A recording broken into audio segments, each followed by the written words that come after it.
자, 우리가 지난 시간에 했던 내용들은요, 너무나도 충격적인 부분들을 많이 봤어요. 이스라엘 에브라임 산지에 한 집안의 소개를 하는데, 거기가 미가의 집이었는데 부모님의 돈을 훔치고 반납하는 사람에게 어머니가 꾸짖기는커녕 복을 빌어주는 장면을 보았고요. 그 돈으로 우상을 만드는 것을 보았고, 집에 신전이 있는 것 또한 보았고, 레위인이 아닌 사람을 제사장으로 삼아 그것도 가족 중에 제사장으로 삼는 것에 대해서도 보았어요. 그리고 제사장만 입을 수 있는 에봇을 또한 만들고 거기에 놓는 일 또한 보았고요. 그뿐 아니라 떠돌아다니는 레위인을 보면서 11조의 체계와 하나님의 방식이 다 무너진 것 또한 우리가 확인하게 되었어요. 이런 상황에서 돈을 받고 있는데 이거는 돈 주는 사람의 마음대로 하게 돼 있지 하나님의 언약의 말씀을 어떻게 가르칠 수가 있겠어요. 그리고 돈을 준다고 하니 그곳에서 머물겠다라고 하는 충격적인 모습을 보았어요. 분명히 실로가 있음에도 불구하고 레위인을 제사장으로 삼으며 이제 하나님께서 기뻐하실 거라고 착각하는 그 모습 또한 보며 충격적이었어요. 더 놀라운 것은 단지파가 자기의 땅들, 점령해야 될 곳을 점령하진 않고 나서 다른 땅을 어슬렁거리는 모습을 보면서 우리는 진짜로 어떻게 우리가 살아야 되는지를 다시 한번 확인해 봤어요. 자, 이제 더 충격적인 일이 이번 시간 여러분을 기다리고 있습니다. 그 5명의 정탐꾼들이 가다가 여기 보게 되면 제가 아까 말씀드린 것처럼 이쯤이 에브라임 산지라고 얘기했는데 바로 여기거든요. 소라하고 에스타올 가다가 여기쯤에 온 거예요. 그거를 좀 더 제가 지도를 보여드리면 여기죠. 쭉 가다 보면요, 이게 미가의 집이거든요. 대략 여긴 이쯤 정도 표현 에브라임 산지를 여기서 이제 만난 거예요. 가다가요. 그래서 레위인은 아까 이제 베들레헴에서 출발해서 여기서 미가의 집으로 간 거고 소라하고 에스타올에서 이렇게 간 거예요. 그래서 여기를 우연히 지나갑니다. 우연히 지나가는데 이 사람들이 뭐냐면 여기 가니까 웬 레위인이 있는 거예요. 당신이 뭐냐? 그랬더니 저는 이 집안에 고용된 사람입니다. 잘 먹고 잘 살고 있습니다. 소개하는 거예요. 그러냐? 그러면서 그럼 단지파라고 한다면 사실은 정상적으로 하면 레위인이 어떻게 개인의 집에 있을 수 있습니까? 이 집의 신당은 무엇입니까? 저 우상들은 무엇이죠? 라고 하는 게 정상인데 그게 아니라 뭐라고 하냐면 이런 충격적인 말을 합니다. 어떻게 말하면 혹시 우리가 지금 좋은 땅을 찾아보려고 하는데 하나님이 우리에게 그 땅을 주실 수 있는지 한번 말해줄 수 있겠소? 무슨 복채 들고 가서 무슨 전보는 그런 모습이 나타나는 거예요. 그러자 그 레위인은 더 충격이에요. 뭐라고 하냐면 하나님께서 그렇게 하실 것입니다. 당신들이 좋은 땅을 찾을 것입니다. 성경은 정확하게 이렇게 얘기해요. 하나님이 길을 지켜주실 것이며 걱정하지 말라라고 이야기를 합니다. 그리고 그들이 계속해서 갑니다. 근데 가다 어디까지 가냐면요, 여기서요, 이제 뭐 에브라임 산지가 여기니까 대략 여기서요 쭉쭉쭉쭉쭉 올라가다가 여기까지 올라가요. 근데 여기 라이스란 지역이 있거든요. 그래서 이 라이스란 지역까지 올라갑니다. 그래서 좀 보게 되면 여기서 쭉 이렇게 여기까지 가는 거예요. 이 라이스란 지역까지요. 여기까지 올라갔는데 이 지역을 어떻게 표현하고 있냐면 이렇게 표현합니다. 그곳의 백성들은 평안하게 살고 있습니다. 그 땅은 매우 넓습니다. 하나님께서 그 땅을 여러분의 손에 넘겨주셨습니다. 그곳에는 세상에 있는 것이 다 있고 하나도 부족한 것이 없습니다. 정탐하고 돌아와서 한 말이 이거예요. 어떤 말을 해야 됩니까? 그곳은 우리가 점령한 곳이 아닙니다. 하나님은 우리에게 말씀한 것이 따로 있습니다. 이게 아니에요. 그리고 어떻게 하냐면요, 600명 정도를 무장을 시킨 채로, 완전히 그러니까 이거는 그냥 조폭이에요. 무장시킨 채로 이제 무장 세력이 거길 갑니다. 근데 그 무장 세력이 또 다시 가면서 어디를 여기서부터 다시 출발하는 거예요. 이제 여기서요 출발해서 미가의 집을 또 들러요. 들으는데 어떻게 하냐면 딱 가더니 여기 그때 레위인이 있었던 데다 라고 생각을 하고요, 5명의 이미 와본 정탐꾼들이 얘기를 해줍니다. 사사기 18장 14절입니다. 전에 라이스 주변을 살펴보았던 5사람이 자기 친척들에게 말했습니다. 이 집들 중에 에봇과 가문의 신들과 조각한 우상과 은을 녹여 만든 우상을 갖고 있는 집이 있습니다. 그러니 우리가 해야 할 일이 무엇인지 알겠죠? 라고 딱 말해요. 그러니까 어떤 일을 해야 됩니까? 우상을 뽀개버리고 에봇을 던져버리고 신전을 치우고 이래야 될 거 아닙니까? 근데 이런 말을 하는 거예요. 땅을 살피러 갔던 5사람이 그 집 안으로 들어갔습니다. 그들은 조각한 우상과 에봇과 집안 우상들과 은 우상을 가지고 나왔습니다. 그동안 제사장과 무기를 든 단지파 사람 600명은 문 앞에 서 있었습니다. 어디 누구 오나 보자. 뭐예요? 그냥 물건 훔친 거예요. 물건도 뭘 훔쳐요? 우상을 훔친 거예요. 에봇하고요. 그리고 나옵니다. 나오는데 갑자기 레위 사람들이 이야기합니다. 어떻게 이럴 수가 있어요? 이거 왜 가져가세요? 막 이래요. 그러자 단지파의 무리가 레위 사람한테 얘기하는 거예요. 조용히 하시오.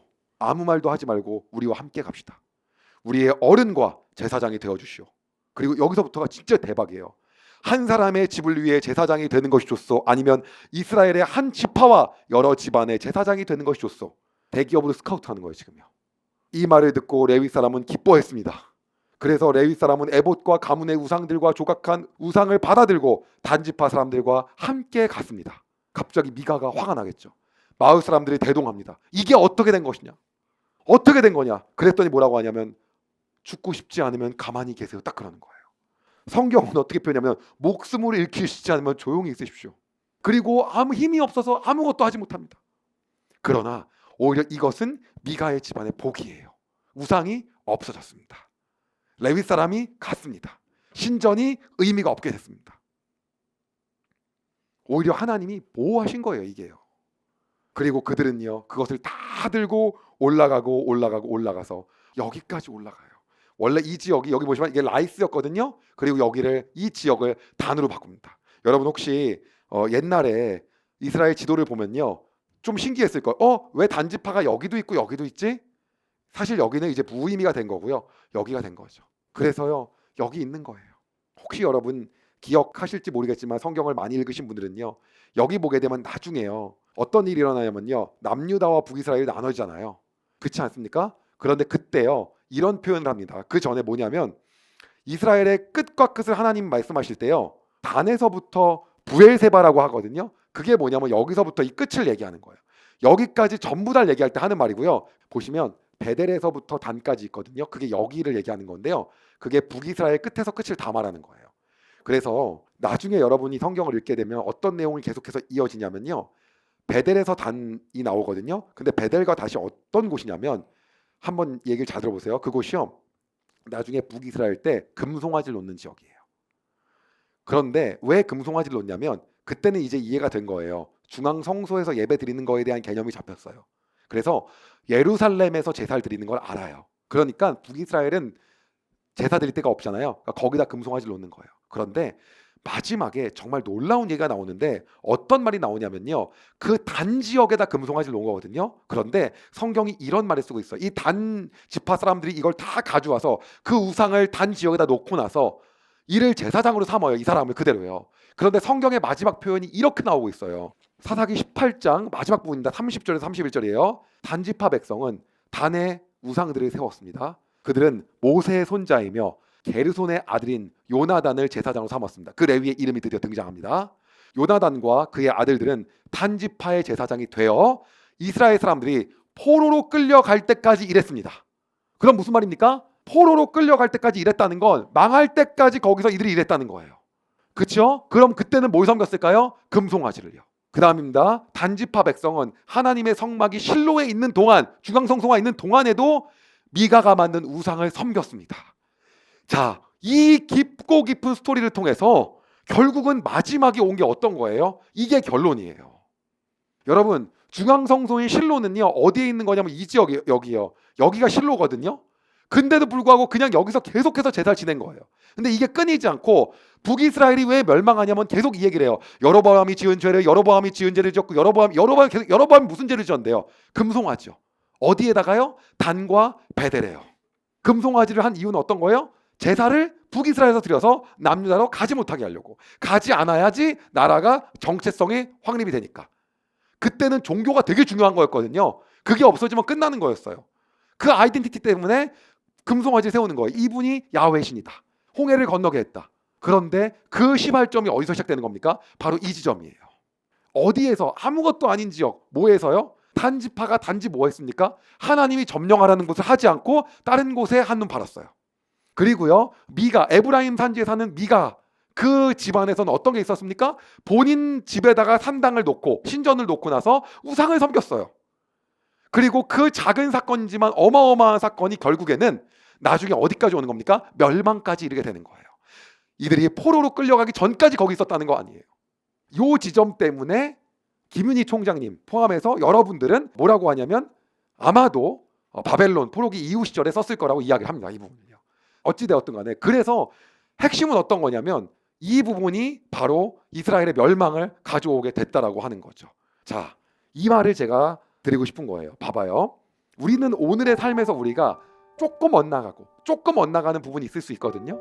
그거를 그래서 예전에 목사님들이 뭐 이런 설교 했잖아요. 오늘쯤이야 뭐 주일 성수 뭐 하루 그냥 그만하고 이거 정도쯤이야 그냥 좀 타협해서 살고. 근데 그거를 굉장히 별거다, 그러니까 별거 아닌 게 아니다 라고 얘기하시는 이유가 뭐냐면 이 별거 아닌 사건이 정말 별거를 만들어 버린 거예요. 어찌 보면 그러니까 그거 자체가 사실은 별거 아닌 게 아니라 별거였다는 거죠. 어떤 게요? 단지파가 하나님이 점령하라고 한 곳, 하나님 말씀에 순종하지 않은 거예요. 그리고 뭐 한 거요? 어떠한 한 집에서 본인들이 뭐 만들고요? 하나님을 똑바로 알지 못해서 신전을 만들고 우상을 세우고 레위인을 고용했던 행동이에요. 그렇기 때문에 우리가 예수님을 정말 잘 믿어야 됩니다. 여기서 흐트러지면은, 여기서 몇십 년 지나면 더 흐트러지는 거는 일도 아니라는 거죠. 그리고 나서 그들은 뭐라고 할 거예요? 단지파는요, 우리는 여기서 야훼 하나님을 섬긴다, 이 우상이 누구다? 여호와다, 이러고 있을 거란 말이에요. 그렇기 때문에 오늘 우리가 사실은 정신을 차려야 되는 겁니다. 이게 우리가 해야 될 일이에요. 그 작은 사건을 왜 조명하냐? 여기까지 이어지는 사건이기 때문에 조명을 하게 된 겁니다. 계속 뭐만 나옵니까? 단 하면 안 좋은 얘기밖에 안 나와요. 그 다음부터 베델과 단, 베델과 단, 계속 안 좋은 얘기밖에 안 나와요. 왜요? 금송아지가 있으니까요. 그럼 왜 거기에다 하필 금송아지 세웠겠습니까?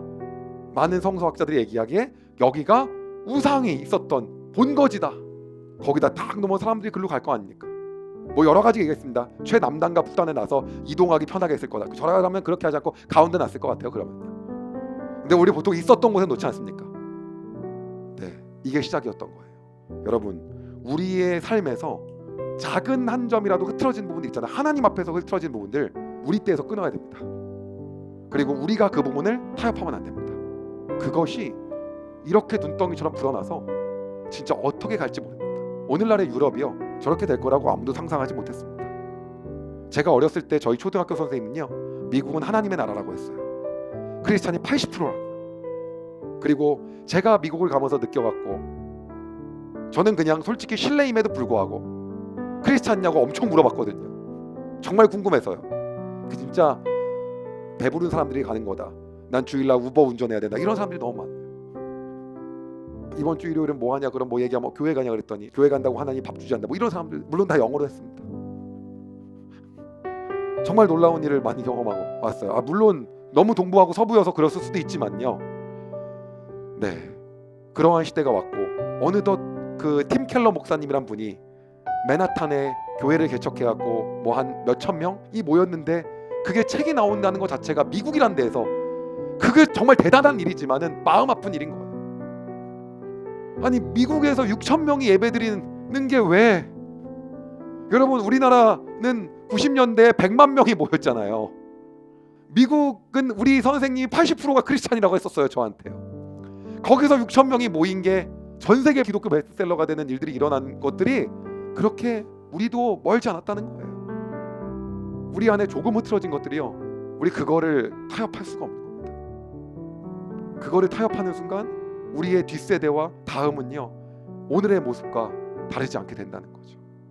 그것이 이스라엘을 멸망하게 한 거예요. 우리 같이 기도할까요? 하나님, 사사기의 마지막에 하나님의 모든 율법과 모든 통치체제가 다 무너진 것을 통하여 최종적인 결말은 멸망뿐이라는 것을 알게 되었습니다. 하나님의 성막은 실로에 있었고, 그리고 언약궤는 실로에 있었음에도 이들은 모든 율법을 어겨버리고 멸망의 씨앗을 심었습니다. 하나님, 내가 생각하기에 사소한 것, 별거 아닌 것, 아니 무지한 것, 그것이 멸망의 씨앗이 돼버리고 말았습니다. 하나님, 우리는 계속해서 실수하는 존재이고 엇나가는 존재입니다. 예수 그리스도를 통하지 않고선 우리도 율법에서 자유할 수 없는 존재임을 고백합니다. 예수님 안에 있을 때 우리 안에 진정한 소망이 있음을 다시 한번 고백합니다. 성령님, 이 시간 우리에게 찾아와 주시옵소서. 우리 안에 하나님의 말씀을 끝까지 지키며 살아갈 수 있게 하여 주시옵소서. 그리하여 우리의 후대가 가더라도 하나님, 이 기준을 잃지 않고 우리가 하나님을 바라보며 살아갈 수 있도록 인도하여 주시옵소서. 그렇게 행하실 주님을 찬양합니다. 예수님의 이름으로 기도드립니다. 아멘. 여러분, 은혜 많이 받으셨나요? 이 영상을 통해 더 많은 사람들에게 하나님의 은혜를 공유하길 원하신다면 여러분의 구독과 좋아요가 꼭 필요합니다. 오늘도 여러분의 삶에 하나님의 은혜가 가득하길 진심으로 소망합니다.